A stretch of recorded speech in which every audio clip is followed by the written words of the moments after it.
তাদের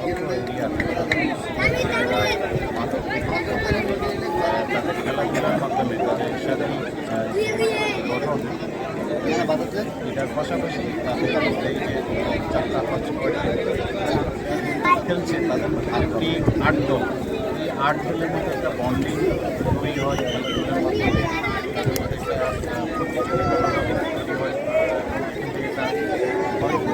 তাই যারা আয়োজন করেন তারাই আসলে সবচেয়ে বেশি প্রশংসা পাওয়ার দাবিদার।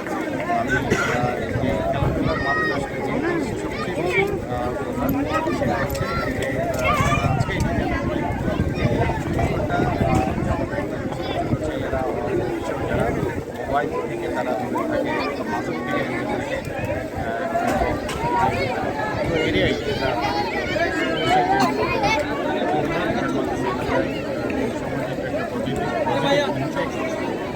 খেলাধুলার মাধ্যমে। তাই আমি আয়োজক তাদেরকে আবারও ধন্যবাদ জানাই। এই আয়োজন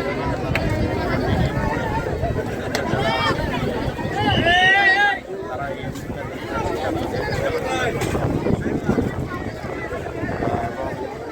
অ্যাডভান্স যারা আজকে চ্যাম্পিয়ন হবে তাদেরকে অ্যাডভান্স অভিনন্দন জানাচ্ছি এবং যারা রানার হবে তাদেরকে ধন্যবাদ জানাচ্ছি। একাদশের একজন খেলোয়াড়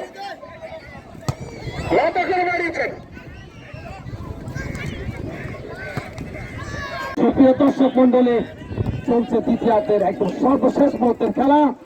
সে খেলায় কিন্তু প্রতিদ্বন্দ্বিতা করছে সারাকুলিয়া স্কুল ফেডারেশন কর্তৃক আয়োজিত আজকের ফাইনাল খেলায় দুদল মুখোমুখি লড়াই করছে সাইফুল একাদশ এবং ফরহান একাদশ। এরই মধ্যে কিন্তু দ্বিতীয়ার্ধে ফলাফল আমরা পেয়েছি, দুদলে কিন্তু দুটি করে গোল করেছেন, অর্থাৎ সাইফুল একাদশ 2, ফরহান একাদশ 2। এরই মধ্যেই কিন্তু খেলা চলছে একদম শেষ মুহূর্তে। আমরা রেফারি হুসেনের অপেক্ষায় আছি, হয়তো এক্সট্রা টাইমে করাবে খেলা।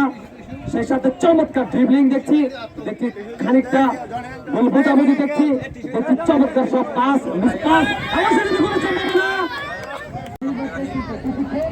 সারাকুলিয়া স্পোর্টস ফেডারেশন কর্তৃক আয়োজিত আজকের ঘরোয়া টুর্নামেন্ট 2026 সিজন 3 ফাইনাল খেলা আমাদের আয়োজন করছেন।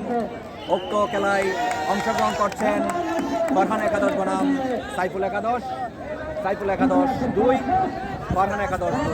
আজকের অনেক আমাদের দর্শকদের জন্য আকর্ষণীয় পুরস্কার রয়েছেন, যার মধ্যে সেরা দর্শকের পুরস্কার আমরা সেরা দর্শক কে হচ্ছেন খেলার লাস্ট পর্যায়ে সেই দেখবেন। আর আমাদের আজকের খেলার আমাদের অতিথিরা রয়েছেন, আজকের সুন্দর একটা আমাদের অতিথিরা ম্যাচ উপভোগ করছেন, সেই সাথে আমাদের খেলা এখন শেষ, এখন সরাসরি টাইব্রেকারে সংযোগ হবে।